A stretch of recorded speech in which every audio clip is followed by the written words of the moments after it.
అందరికీ నమస్కారం. అర్ణవ్ వాష్రూమ్లోకి వెళ్ళేటప్పుడు మేఘన చూస్తుంది. బావ వచ్చాడు అని సంతోషపడిపోయి వెంటనే బావతో మాట్లాడాలి అని తనలో తానే మాట్లాడుకుంటూ అక్కడే ఉండిపోతుంది. ఇక్కడ అర్ణవ్ ఫ్రెష్ అయి బయటికి రాగానే తనకి ఫోన్ రావడంతో ఫోన్ తీసుకొని మాట్లాడుతూనే డ్రెస్అప్ అయ్యి కిందకి వెళ్ళిపోతాడు గమనించుకోకుండా. కానీ ఎంతసేపు అయినా సరే తన బాల్కనీలోకి రాకపోవడంతో మేఘన అక్కడికి అంటే రూమ్లోకి వెళ్తుంది. తన భర్త జాడ ఎక్కడా కనిపించకపోయేసరికి ఒక క్షణం రూమ్ మొత్తం వెతికి మళ్ళీ వాష్రూమ్లో కూడా చూస్తుంది. ఖాళీ రూమ్ వెక్కిరించడంతో ఎందుకో ఒక్క క్షణం తనకి దుఃఖం పొంగుకొస్తుంది. నిజంగానే నా మీద కోపంగా ఉన్నావా బావా? నా ముఖం కూడా చూడకూడదని నువ్వు కిందకి వెళ్ళిపోయావా అంటూ అక్కడ పడుకొని వెక్కి వెక్కి ఏడవటం మొదలు పెడుతుంది. ఎందుకో తనకి చాలా బాధగా ఉంది. మనసంతా కూడా ఎప్పుడూ ఇలా లేదు. అదేంటో కూడా తనకు అర్థం కావట్లేదు. అర్ణవ్ నేరుగా కిందకి వెళ్ళి మిగిలిన వాళ్ళతో మాట్లాడుతూ ఉంటే కన్నమ్మ హడావిడి పడిపోతూ ఇంకా ఏమేమో చేస్తూ ఉంది.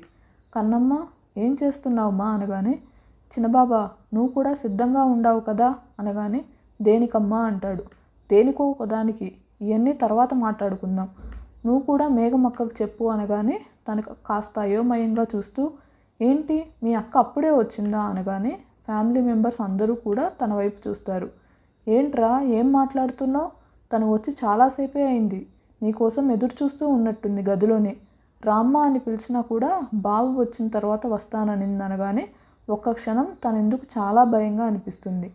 అదేంటి నేను వెళ్ళి చూశాను కదా అనుకొని కంగారు బయటికి కనిపించనివ్వకుండా, ఓకే మమ్మీ, మీరు మనమంతా అవుట్ హౌస్కి వెళ్ళాలని అన్నారు కదా, అక్కడ వెళ్ళటానికి ఏర్పాట్లు చేయండి, కన్నా కూడా ఇంకా రాలేదు కదా అనగానే కన్నమ్మ తల కొట్టుకుంటూ, మీ తమ్ముడు గారి గురించి ఏం మాట్లాడతారులే చిన్నబాబా, అదో సింగరాయుడు అనగానే అంజలి గారు మొట్టికాయ వేయడానికి సిద్ధంగా ఉంటే, నువ్వు ఉండవమ్మా, ఈరోజు ఇక్కడ ఏమైనా తేడా జరగాల, నీకు నీ కొడుక్కి బడత పూజ అంటూ మళ్ళీ దీప్తి గదిలోకి పరిగెత్తుతుంది ఇంకొక కవర్ తీసుకుని.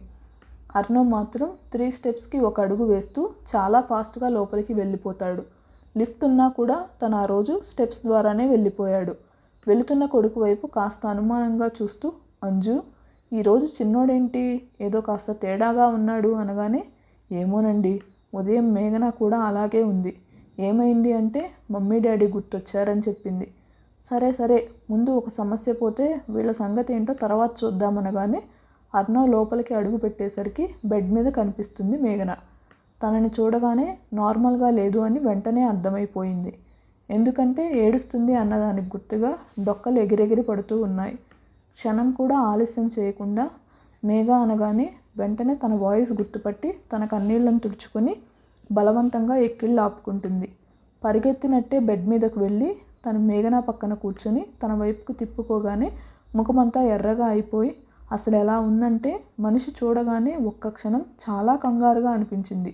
ఎందుకు అలా ఏడుస్తున్నావు, ఏమైంది మా అంటూ తన్ని దగ్గరికి తీసుకుంటూ ఉంటే దూరంగా నెట్టేస్తూ, నువ్వు నన్ను అసలు టచ్ చేయొద్దు బావా, వెళ్ళిపోయావు కదా, నీ ఏడుపు నువ్వు వేడవమని, మళ్ళీ ఇప్పుడెందుకు వచ్చావు అనగానే కాస్త అయోమయంగా చూస్తూ, నువ్వు ఇక్కడ ఉన్నదే నాకు తెలియదే, ఇప్పుడు మమ్మీ వాళ్ళు చెప్పే వరకు కూడా నువ్వు వచ్చింది కూడా నాకు తెలియదు, నేను బాల్కనీలోకి ఈరోజు రాలేదు, ఫోన్ వస్తుంటే మాట్లాడుతూ కిందకు వెళ్ళిపోయాను అనగానే తన కన్నీళ్లు తుడుచుకొని తన భర్త తన్ని అవాయిడ్ చేయలేదు ఆ విషయం తెలుసుకోగానే హ్యాపీగా అనిపించి తన కన్నీళ్లు తుడుచుకుంటూ, నిజంగానే నన్ను అవాయిడ్ చేయలేదా అనగానే తన మీద అప్పటి వరకు ఉన్న చిన్న కోపం కూడా పోయి చిన్న చిరునవ్వు నవ్వి, రాక్షసి, నీ మీద ఎందుకే నా కోపం, అయినా నువ్వేమైనా నాకు పరాయిదానివా, చిన్నప్పటి నుంచి నాకు ప్రియమైన మరదలివి, ఈ రోజుతో కట్టుకున్న భార్యవి, నా ప్రాణం రా నువ్వు అంటూ గుండెల మీదకు తీసుకోగానే తన గుండెల్లో ఒదిగిపోతూ, బావా సారీ అంటూ సిన్సియర్గా చెప్పగానే,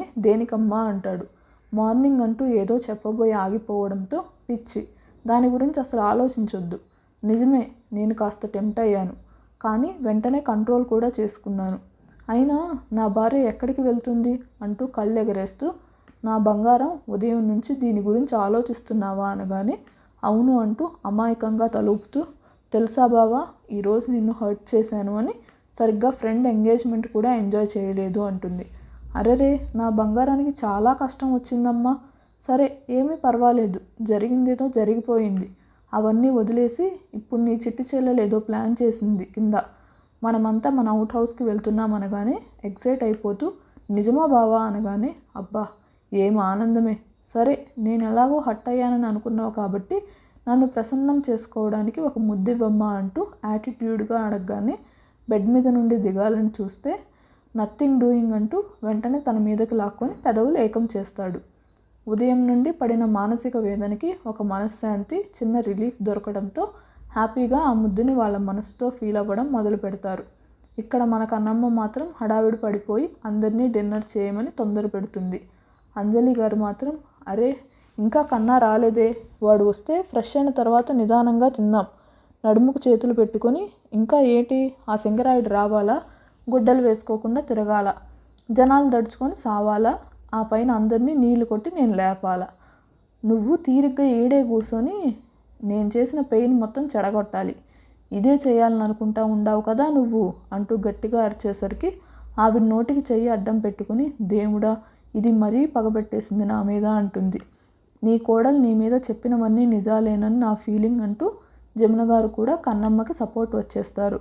చేసిన యవ్వారం సాలు, బేగి పాండి, ఆడ పెద్దబాబా బయటికి వచ్చినాడంటే నేను చేసిన పెయిన్ మొత్తం సెత్తకుప్ప అయిపోయిద్ది అనగానే లక్ష్మి ఐన్స్టీన్ మాదిరి ఫీల్ అయిపోయి చిన్నమ్మగారు పెయిన్ అంటే ప్లానే కదా అనగానే నీ అబ్బ లచ్చిమక్క అయిపోయినావు నా చేతులు, నువ్వీగో మా అత్త ఆ సింగరాయుడు మీరంతా ఒక బళ్ళో చదివినారా ఏంది, పదవే కన్నమ్మ మనమందరం హిమాలయాస్కి పోదాం, ఈ అంజుతో ఈ సింగరాయుడితో మనం పడలేం, అసలే మా కన్నమ్మ చాలా పెయిన్ చేసింది.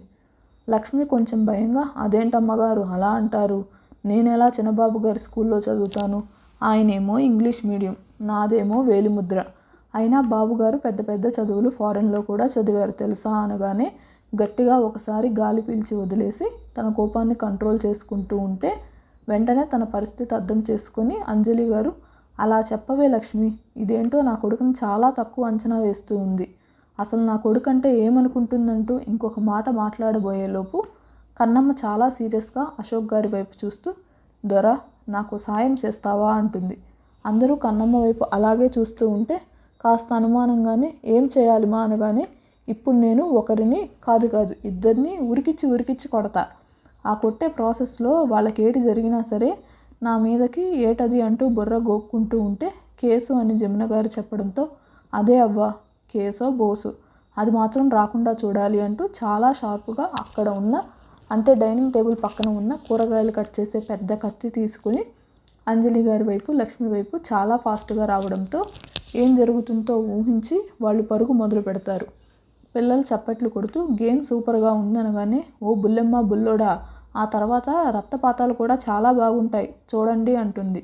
అంజలి గారు పరిగెత్తలేక ఏడుపు మొహం పెట్టుకొని ఇది అన్యాయమే, ఇలా ఎవరైనా చేస్తారా, నేను నీ అత్తని, అమ్మ అనగానే కాదు పెద్ద దొత్తవి, పెద్ద ముంతవి, నా పాలిట కంట్లో నలిసివి పంట్లో రాయివి, నేను ఆడ భయపడతా ఉంటే నువ్వు ఈ లచ్చిమక్క కలిసి నాకు పిచ్చి లేపుతారా, ఉండండి నా యాల్ది ఇయాల్టి సంధి కత్తికోకుండా నరకాల్సిందే అంటుంది.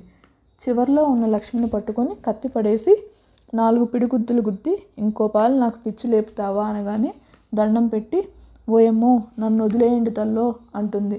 తన్ని వదిలి బలంగా ఆయాసంగా వస్తూ ఉంటే ఆయాసం ప్లస్ ఆవేశం రెండూ పడిపోతూ నడుముకు చేతులు పెట్టుకుని నువ్విట్రా అత్తమ్మ అని అంటుంది. ఆవిడ మాత్రం సోఫాలో కూర్చొని చేతులు అడ్డంగా ఊపుతూ నేను రానంటూ ఆగి చెప్తూ నీకేం వచ్చింది ఇలా నా వెంట పడుతున్నావు అంటూ అక్కడే ఉన్న మేఘన వైపు చూస్తూ కాస్త వాటర్ ఇవ్వవే, అదేమో పరిగెత్తించి చంపేస్తుంది మనిషిని, నువ్వేమో జెండా కర్రలాగా ఎక్కడ నిలబడితే అక్కడే ఉంటావు, ఎక్కడ దొరికారు నాకంటూ గట్టిగా అరవగానే హలో అత్తగారు కూసింత తట్టుకోండి, నువ్వేటేటో మాట్లాడి మళ్ళా మేఘమక్కనంటావేంటి, నాతో పెట్టుకోకు అంటూ చేతికున్న గాజులు వెనక్కి మడవగానే అప్పుడే కార్ హార్న్ వినపడుతుంది.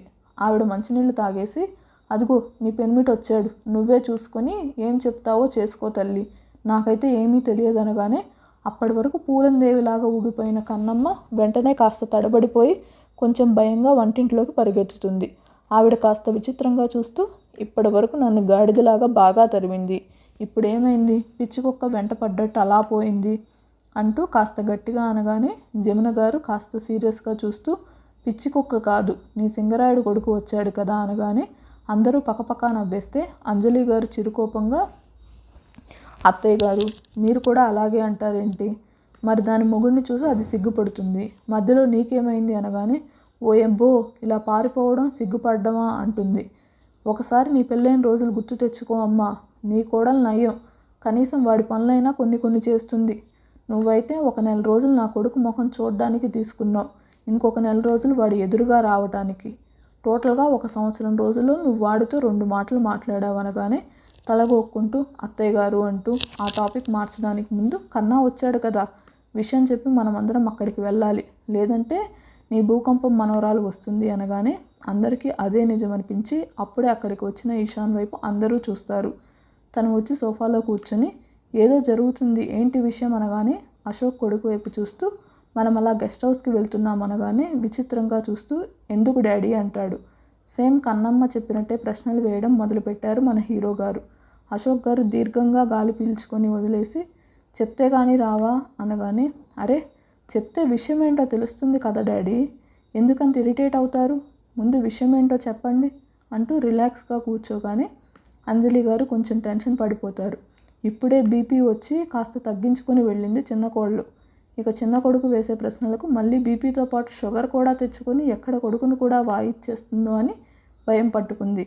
ఎంత చెప్పినా కూడా ఎంతమంది చెప్పినా కూడా తన పట్టు వదలకుండా విషయం చెప్పమని విసిగించడం మొదలుపెట్టాడు ఇషాన్ బాబు. ఇక చూసి అంటే వాళ్ళు హాల్లోనే మాట్లాడుతూ ఉండడం వల్ల కిచెన్లోకి ఆ మాటలు వినిపిస్తూ ఉంటే అప్పటి వరకు కంట్రోల్ చేసుకున్న కన్నమ్మ ఇక తన వల్ల కాక చేతిలో గిన్నెలు స్పూన్లు డబడబా వంట రూమ్లో నుంచి హాల్లోకి విసురుకొట్టగానే అందరూ ఒక్కసారిగా ఉలిక్కి పడతారు. ఈసారి పెద్ద పప్పు గుత్తి వచ్చి ఈశాన్కి 2 ఇంచుల దూరంలో ఆగిపోగానే తాను తెలియకుండానే కాళ్ళు సోఫాలోకి పెట్టుకోగానే అరివీర భయంకరమైన ఫేస్ ఎక్స్ప్రెషన్ పెట్టుకొని ఒక చెయ్యి నడుము మీద పెట్టుకొని ఇంకొక చేత్తో ఈసారి తెడ్డు పట్టుకొని వస్తుంది. ఇందుకు కదే నిన్ను సింగరాయుడు అనేది పెన్మిటి, ఏదన్నా అంటే దూడ గుంజకాడు నుండి బర్రె గుంజకాడు వరకు లాక్కుంటా ఉండవు. నువ్వు చేసే పని ఏదైనా బాగుండదా? ఎంత విషయం చెప్తా ఉండా మేడా, అది పోగొట్టి పనికిమాలి అవ్వారాలన్నీ చెప్తా ఉండావే. నీకు తోడు మీ అమ్మ ఒకటి, నేను అందుకు కాదు మీరంతా ఓ తరగతి అని చెప్తా ఉండాను.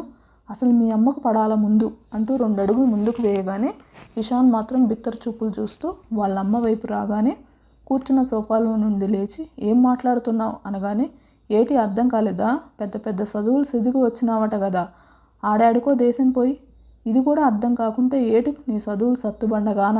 ఈకో అత్త, నీకు నీ కొడుకు ఇప్పుడే చెప్తా ఉండా, బేగి మీరు బయటికి పోలేదో నేనే గెంటతా ఈసారి, నాకు అసలే చాలా ఓపిక తక్కువ.